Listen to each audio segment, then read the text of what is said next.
પહેલગામ આતંકવાદી હુમલામાં મૃત્યુ પામેલ પર્યટકોની શ્રદ્ધાંજલિ આપવા વડોદરા શહેર કોંગ્રેસ દ્વારા કેન્ડલ માર્ચ યોજાઈ। જમ્મુ કાશ્મીરમાં પહેલગામ વિસ્તારમાં થયેલા ભયાનક આતંકવાદી હુમલામાં 25થી વધુ નિર્દોષ પર્યટકોના નિધન સામે સમગ્ર દેશમાં શોકની લાગણી છે।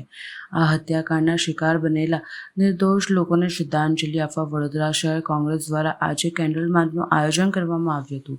આ શાંતિમય કાર્યક્રમમાં શહેર કોંગ્રેસના પ્રમુખ ઋત્વિક જોશી, વિપક્ષ નેતા ચંદ્રકાંત શ્રીવાસ્તવ તેમજ તમામ હોદ્દેદારો અને કાર્યકર્તા ઉપસ્થિત રહ્યા હતા। મૌન પાળી અને દીવો પ્રગટાવી દેશભક્તિ તેમજ માનવતાની ભાવનાથી ભરેલા સૂત્રોચ્ચાર કરવામાં આવ્યા હતા।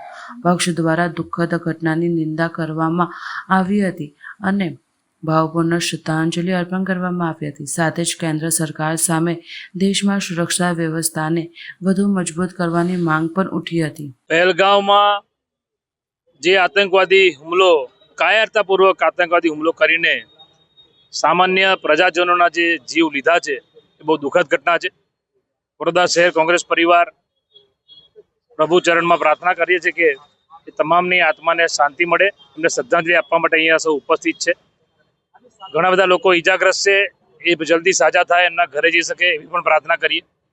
પણ આ દેશમાં પુલવામાની ઘટના હોય કે પહેલગામની, દેશના જવાનો પર આતંકવાદી હુમલા થતા હોય ને શહીદ થાય, દેશના પ્રજાજનો પર આતંકવાદી હુમલા થાય ને શહીદ થાય, ત્યારે દેશની સરકારની પણ બહુ મોટી જવાબદારી છે। માત્ર ભાષણમાં માત્ર આતંકવાદ વિરુદ્ધ ભાષણ બોલીને આતંકવાદ ખતમ નહીં થાય, એની સામે લડવું પડશે। આ દેશની લોખંડી મહિલા પ્રધાનમંત્રી સ્વર્ગીય ઇન્દિરાજી ગાંધીએ ભાષણ નતા કર્યા, કરીને બતાવ્યું, પાકિસ્તાનના 2 ટુકડા કરીને બતાવ્યા। એટલે આજે જે સરકાર બેઠી છે એમને કહેવા માંગીએ છીએ કે છેલ્લા ઘણા વર્ષોથી આવા આતંકવાદી કૃત્ય વધી ગયા છે, સામાન્ય લોકો જીવ ગુમાવી રહ્યા છે, જવાનો જીવ ગુમાવી રહ્યા છે, ત્યારે ખરેખર કોઈ કડક પગલાં ભરવા જોઈએ એવી અમે માંગ પણ કરીએ છીએ। અને આજે ખાસ કરીને કોંગ્રેસ પરિવાર દ્વારા અહીંયા ગાંધીનગર ખાતે સમગ્ર અમારા કોંગ્રેસ પરિવારના આગેવાનો ભેગા થઈને અહીંયા શ્રદ્ધાંજલિ આપવા ભેગા થયા છે। પર્યટનમાં ફરવા માટે ગયેલા 27 નિર્દોષ નાગરિકો પર જે આતંકવાદી હુમલો થયો છે એને અમે વખોડીએ છીએ। કોંગ્રેસ પાર્ટી હંમેશા આવા આતંકવાદી હુમલાઓ સામે લડી છે। કોંગ્રેસ પાર્ટીના યુવાનો પણ એની સામે મર્યા છે, પણ કોંગ્રેસ પાર્ટીના નેતાઓએ હંમેશા આતંકવાદીઓને મુંહતોડ જવાબ આપ્યો છે। ખરેખર આ પર્યટનની જગ્યા ઉપર સરકારે બંદોબસ્ત કરવો જોઈએ, એ બંદોબસ્ત ન હોવાથી આ લોકોની જાન ગઈ છે।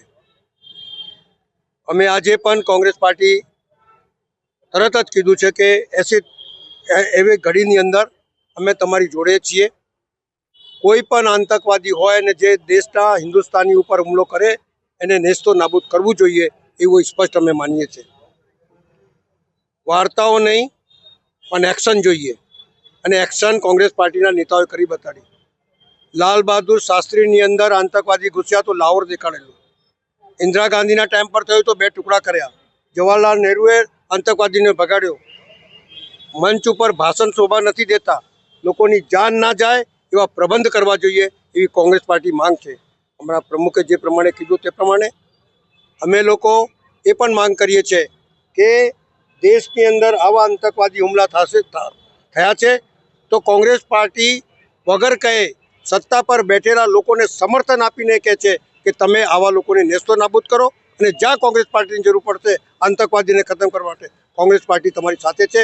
કારણ કે हिंदुस्तानी का एक कतरा भी, एक खून भी नहीं बहना चाहिए, ऐसा कांग्रेस पार्टी मानती है।